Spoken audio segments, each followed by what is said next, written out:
Hello guys, आप सबका स्वागत है फिर से हमारे डिजिटेक एजेंसी के इस चैनल पे।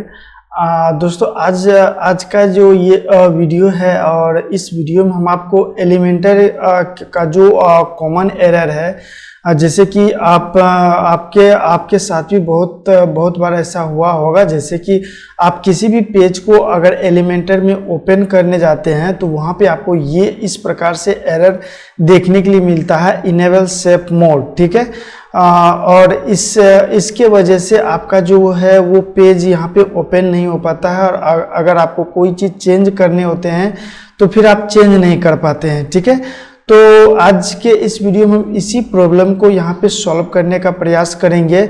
और बेसिकली हमारी इस वेबसाइट में भी ये एरर आया था, जो कि आप यहाँ पे देख सकते हैं। ये हमने एक वेबसाइट बनाया था क्लाइंट के लिए, अमेज़ॉन एफिलिएट की वेबसाइट। इस पर हमने 5 ऐसे ई कॉमर्स वेबसाइट का यहाँ पे जो है एफिलिएट प्रोग्राम यहाँ पे लगाया हुआ है, जिसका प्रोडक्ट यहाँ पे डिस्प्ले हो रहा है। तो इस वेबसाइट को जैसे हमने गोडैडी पे इंस्टॉल किया था, तो उस समय भी इस वेबसाइट पे हमें 2 कॉमन एरर यहाँ पे देखने के लिए मिला था, जो कि हमने फर्स्ट वीडियो में ही उसको सॉल्व करके भी दिखाया था। बट अभी हम इसको एलिमेंटर में इस पेज को यहाँ पे ओपन करने का प्रयास करते हैं तो हमें कुछ इस प्रकार से यहाँ पे एरर देखने के लिए मिलता है।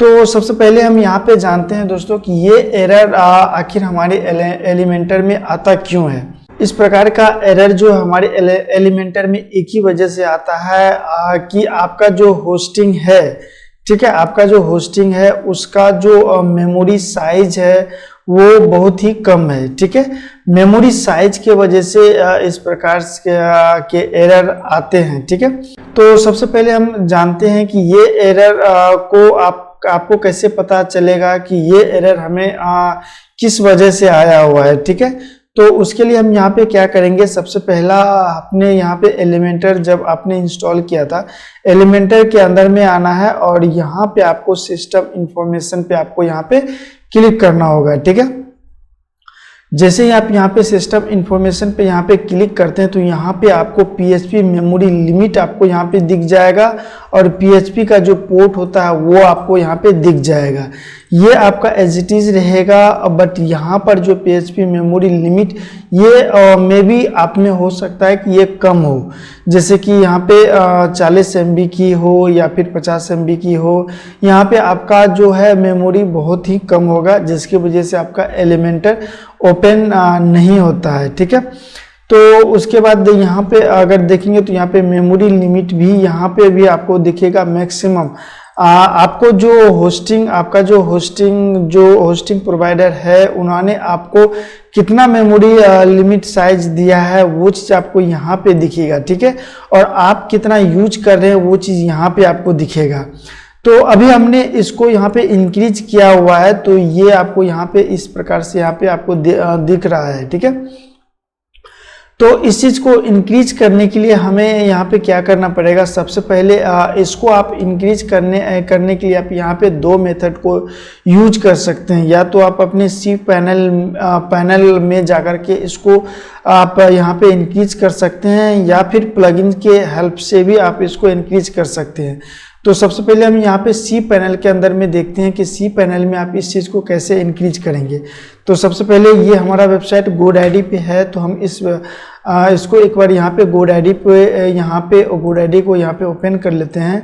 माय प्रोडक्ट के अंदर में जाते हैं और हमारा जो यहाँ पे होस्टिंग प्लान है ये आप देख सकते हैं, ये हमारा होस्टिंग प्लान है। यहाँ पे मैनेज ऑल पे हम यहाँ पे क्लिक करेंगे, और मैनेज ऑल पे यहाँ पे क्लिक करने के बाद बेसिकली यहाँ से हमें जाना है सी पैनल में, और सी पैनल में जाने के बाद यहाँ पे हमें जाना है फाइल मैनेजर में। ठीक है, तो अभी हम यहाँ पे सी पैनल में एंटर कर चुके हैं, और यहाँ पे सर्च बॉक्स में हम लिखेंगे फाइल मैनेजर।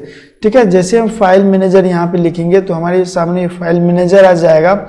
यहाँ पे आपको क्या करना पड़ेगा, पब्लिक अंडर HTML को आपको यहाँ पे क्लिक करना पड़ेगा, और उसके बाद यहाँ पे आपको WP इंक्लूड है, इसको आपको यहाँ पे क्लिक करना पड़ेगा। और यहाँ पे जब नीचे आप आएंगे तो यहाँ पे आपको एक फाइल मिलेगा, जैसे कि अभी हम यहाँ पे देखते हैं। तो यहाँ पे आप देख सकते हैं डिफ़ॉल्ट कंसल्टेंसी के नाम से हमें एक यहाँ पे फाइल मिल रहा है।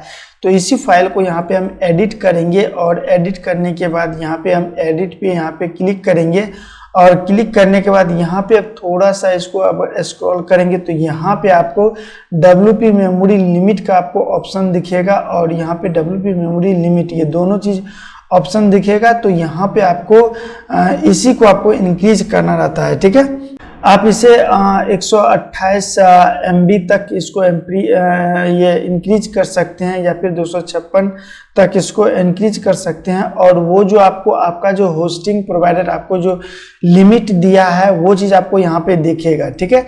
तो यहाँ पर जो लिमिट दिया है आप सिर्फ उतना ही यहाँ पे लिमिट बढ़ा सकते हैं, उससे ज़्यादा नहीं बढ़ा सकते हैं। अगर उससे ज़्यादा की ज़रूरत है तो आपको होस्टिंग प्रोवाइडर से आपको वहाँ पे बात करनी पड़ेगी इस चीज़ को बढ़ाने के लिए। मे बी वो आपका होस्टिंग का जो स्पेस है वो बढ़ा दे या फिर आपको आपका जो होस्टिंग है उस प्लान को आपको अपग्रेड कराने की सलाह दे, ठीक है। तो ये चीज़ आपको वहीं से आपको पता चलेगा। तो इस चीज़ को आपको यहाँ से इसको इंक्रीज कर देना है और देन उसके बाद यहाँ पे आपको सेव चेंजेस पे क्लिक कर देना है। जैसे ही सेव चेंजेस पे क्लिक करेंगे अपने पेज को रिफ्रेश करेंगे तो हो सकता है कि आपका यहाँ से प्रॉब्लम सॉल्व हो जाएगा, ठीक है। अगर फिर भी नहीं होता है यहाँ से प्रॉब्लम सॉल्व तो इसका जो सेकेंड मेथड होता है कि जैसे आपने यहाँ पे अभी हमने यहाँ एलिमेंटर के साथ साथ में यहाँ पे एलिमेंट्स किट प्लगइन का भी यूज किया हुआ है। मे बी आप भी इस प्रकार के एलिमेंटर से संबंधित जो भी आप प्लगइन्स यहाँ पे यूज कर रहे हैं उनका जो विजिट्स होता है, जैसे कि अब अगर हम यहाँ पे एलिमेंटर किट्स के अंदर में जाएंगे और यहाँ पे विजिट सेक्शन में हम क्लिक करेंगे तो यहाँ पे ऐसे विजिट्स हैं जिनको कि हमने अपनी वेबसाइट बनाने के लिए यूज किया ही नहीं है, ठीक है। तो जिस ऑप्शंस को हमने यूज किया हुआ, जिस विजिट को हमने यूज किया हुआ, सिर्फ उसी विजिट को यहाँ पे ओपन रखेंगे। अदरवाइज जितने भी विजिट्स हैं यहाँ पे हम इसको सारे विजिट्स को यहाँ पे डिसेबल कर देंगे, मतलब इसको ऑफ कर देंगे। मॉड्यूल्स के अंदर में आएंगे तो यहाँ पर भी आपको ऐसे विजिट्स मिलेंगे जो कि आपके किसी काम का नहीं है, फिर भी आपके ये होस्टिंग का जो स्पेस जो है वो ले रहा है, ठीक है। तो आपको उन सभी को डिफाइन करना है और देन उसके बाद उसको एक एक करके वहाँ पे उसको ऑफ करना है। तो ये भी एक प्रॉब्लम होता है एलिमेंटर में पेज ओपन नहीं होने का। तो अभी हम इसका हमने दो तरीका तो देख लिया है, अब हम यहाँ पे थर्ड तरीका जो देखेंगे, तीसरा जो तरीका देखेंगे वो ये होता है कि एलिमेंटर के अंदर में जब आप आएंगे, एलिमेंटर के अंदर में सेटिंग पे आप जैसे क्लिक करेंगे तो यहाँ पे आप जब यहाँ पे एडवांस सेटिंग में आएंगे तो यहाँ पे आपको आएगा स्विच एडिटर लोडर मेथड। मतलब इस चीज़ को आपको यहाँ पे इनेबल्ड करना रहता है। बाय डिफ़ॉल्ट आप में ये डिसेबल होगा, बट यहाँ पे आपको इनेबल करना रहता है, ठीक है। जैसे ही आप यहाँ पे इसको इनेबल कर देते हैं और सेव चेंजेस पे आप यहाँ पे क्लिक करेंगे तो आपका जो प्रॉब्लम है वो 100% यहाँ पे सॉल्व हो जाएगा। तो उम्मीद करते हैं दोस्तों आपको इस वीडियो से कुछ नई जानकारी सीखने के लिए मिला होगा। अगर आपको इसी प्रकार की वर्डप्रेस से संबंधित, ब्लॉगर से संबंधित, गूगल एडसेंस से संबंधित, गूगल एड्स से संबंधित वीडियो का अपडेट चाहिए तो नीचे हमारे चैनल को सब्सक्राइब करके इस वीडियो को भी लाइक कर दीजिएगा, ताकि हम जब भी वीडियो को अपलोड करें तो उसका नोटिफिकेशन आप तक सबसे पहले मिल सके।